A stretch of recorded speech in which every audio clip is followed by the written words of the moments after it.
வணக்கம். சற்று முன் கிடைக்கப்பெற்ற மிக முக்கியமான செய்தி ஒன்று வெளியாகியுள்ளது. அன்று ஓபிஎஸ் சொன்ன மிகப்பெரிய ஒரு நல்ல செய்தி இப்பொழுது நடைபெற்று கொண்டிருக்கிறது. அதிமுகவில் இருந்து விலகுவதற்கு முன்பாக அதிமுகவில் நடக்கக்கூடிய பிரச்சனைகளுக்கு எடப்பாடி தான் காரணம் என்பதை ஒரு நாள் அவருக்கு பின்னால் இருக்கக்கூடிய மாஜி அமைச்சர்களும் மாவட்ட செயலாளர்களும் உணர்வார்கள் என்பதை ஓபிஎஸ் அவர்கள் அன்று கூறியிருந்தார்.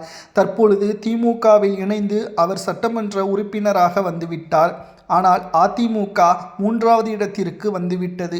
தாவேகாவுடன் கூட்டணி வைக்க வேண்டும் என்று சி.வி. சண்முகம் அவர்கள் கூறியதை எதிர்த்து தாவேகாவிற்கு ஆதரவுகளை தெரிவிக்காமல் இருந்த எடப்பாடி தற்பொழுது 6 சட்டமன்ற அதிமுகவின் உறுப்பினர்கள் ராஜினாமா செய்ததை தொடர்ந்து எஸ்.பி. வேலுமணி அவர்கள் மீண்டும் எனக்கு மாவட்ட செயலாளர் பதவி வழங்க வேண்டும், எனக்கு மட்டுமல்ல எனக்கு ஆதரவை கொடுத்த 30 நபர்களுக்கும் மாவட்ட செயலாளர் பதவியே வழங்க வேண்டும், இல்லை என்றால் நாங்கள் கூண்டோடு அதிமுகவில் இருந்து வெளியேறுவோம், எடப்பாடி செய்வது சரியில்லை என்பதை அன்று ஓபிஎஸ் அவர்கள் கூறுவது இன்று நடைபெற்று கொண்டிருப்பதாகவும் ஓபிஎஸ்ஸிற்கு மிகப்பெரிய ஒரு நல்ல செய்தியாக தற்பொழுது வந்துள்ளது. ஏனென்றால் அன்றைக்கு ஓபிஎஸ்ஸை மதிக்காத அதிமுகவின் நிர்வாகிகள் இன்று ஓபிஎஸ் அவர்கள் பட்ட கஷ்டத்தை இவர்கள் படுகிறார்கள். ஆனால் ஓபிஎஸ் அவர்களை மக்கள் புறக்கணிக்கவில்லை.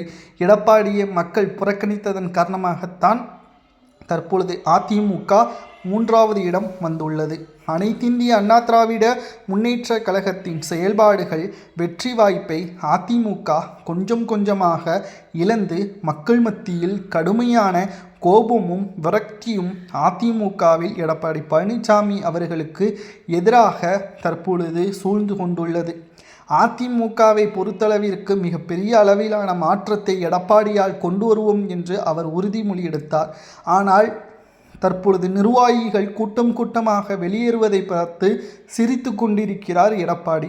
ஒரு தலைவன் எப்படி இருக்க வேண்டும் தெரியுமா? தன்னை நம்பி இருக்கக்கூடிய நிர்வாகிகளையும் தொண்டர்களையும் மதித்து அவர்களது தேவைகளை பூர்த்தி செய்து மக்களது பணிகளை மேம்படுத்துவதற்கான ஒரு யுக்தியை தலைவன் கையாள வேண்டும். ஆனால் எடப்பாடியோ போங்க, தாவேகாவிற்கு செல்கிறீர்களா, தாராளமாக செல்லுங்கள், திமுகவிற்கு செல்கிறீர்களா, தாராளமாக செல்லுங்கள் என்று எடப்பாடி கூறுகிறார் என்றால் நிச்சயம் எடப்பாடி தலைமை பொறுப்பிற்கு தகுதியில்லாதவர் என்றும் கூறப்படுகிறது. அதிமுகவின் நிலைமை மிகவும் மோசமாக இருக்கிறது. அன்று ஓபிஎஸ் அவர்கள் கூறியது இன்று நடைபெற்று கொண்டிருக்கிறது. ஓபிஎஸ்ஸிற்கு மிகப்பெரிய நல்ல செய்தியாக தற்பொழுது வந்துள்ளது. அதிமுகவின் நிர்வாகிகள் கூண்டோடு தாவேகாவிற்கு செல்வதுதான். இதை பற்றி உங்களது கருத்துக்களை கூறுங்கள்.